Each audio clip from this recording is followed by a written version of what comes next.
When a game console launches, it often looks a lot better than the previous generation's graphics. But at the end of a game console's life cycle, there always seems to be noticeable improvement in graphics. How is this possible with the same hardware? What is happening that enables game companies to make better looking games with hardware that does not change? Hi folks, it's Falcon, and today on gameranx we are going to ask the question, how do graphics improve over years on the same game console?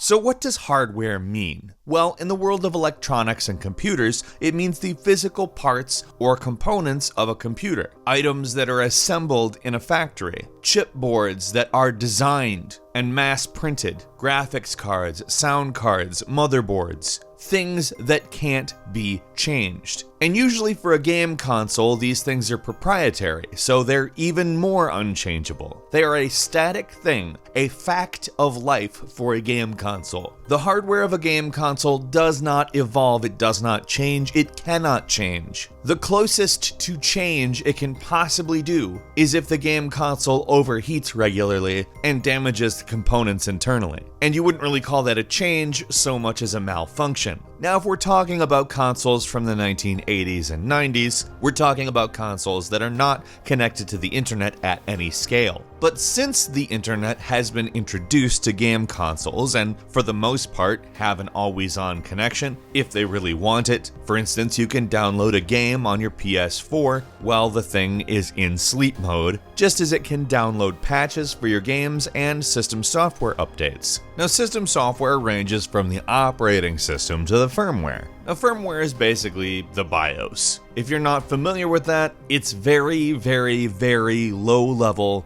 ground floor, basic level software that other software essentially accesses the hardware through. Various firmware APIs may end up fixing bugs in how things work, which would of course change the performance of a game because it would handle commands sent to the hardware differently. The scope of what the firmware does can also expand, and it could simply become more optimized, speeding up the operations of the system. The operating system can also be changed to, say, unlock more RAM for the developers to use in their games. For instance, a 2010 update to the Sony PlayStation 3 operating system was able to reduce the RAM footprint, however, not reduce the performance of the software, so that the experience was literally exactly the same. However, the operating system carved out significantly less RAM that it needs access to at all times. Before the update, the OS needed 120 megabytes to be free just in case it needed that much, whereas after the update it needed only 50. It would never end up using more than 50 megabytes of RAM,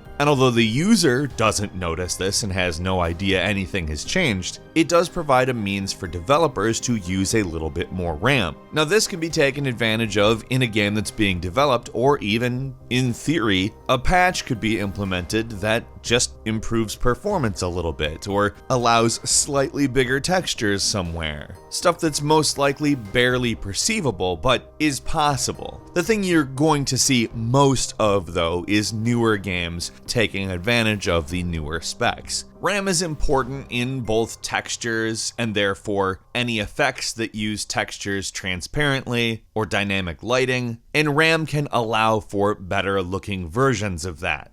But it may be that a console never actually gets any kind of firmware or significant change in the hardware's usage by the OS. Graphics would still get better. People would come up with more techniques to do more things, but how? Well, let's talk about libraries. Developers that develop more than one game, which is pretty much all developers, especially ones that are owned by a publisher, begin to share the same libraries. And that means code that is constantly developed, or art assets that are constantly developed to take advantage of specific hardware. Code optimized a certain way might work better on a certain console, or perhaps just better in general over a period of time. This can also happen as third-party libraries are released for engines like, let's say, Unreal, which is a fairly popular engine on basically every console. These third-party libraries then get licensed by various developers who are all doing different things in different places. These things can only get developed as time passes because they require labor. Labor isn't something that just happens. At the beginning of a game console's life cycle, this just hasn't happened. There hasn't been time for it to happen. And frankly, launch titles are often not given the kind of time that a title down the line does. Oftentimes, there's incentive to push out a launch title because for the same reason there's an incentive to say first in a YouTube comment section. While it certainly may not be the best, it has probably the best chance of being seen, and in a world where you can patch things, you can always edit the comment later to continue talking in metaphors. And you can talk about it more generally as far as libraries, but you can also talk about specific effects, ideas, and code that somebody else does better down the line, and a developer sees fit to license the new, less demanding version of it that looks the same in their new games, and they end up taking up less memory, less system resources, etc., giving them more room and more flexibility to get more on the screen that looks more cool. When ambient occlusion was a big thing, there were a number of different methods to do so, and there was somewhat of an arms race in order to figure out which was the best. I'm not going to weigh in on which one won or was better or should have won or anything like that, because frankly it doesn't matter to the average gamer. What matters is that something works. But over the course of development, certain things work better and take less resources. Over time, those things are implemented, and over the cycle of a console generation, the versions of a technique that are more resource hoggy tend to see reduced usage. And if X ambient occlusion takes up half of the system resources that Y ambient occlusion does and looks the same, well, you have extra system resources to deal with if you use X rather than Y.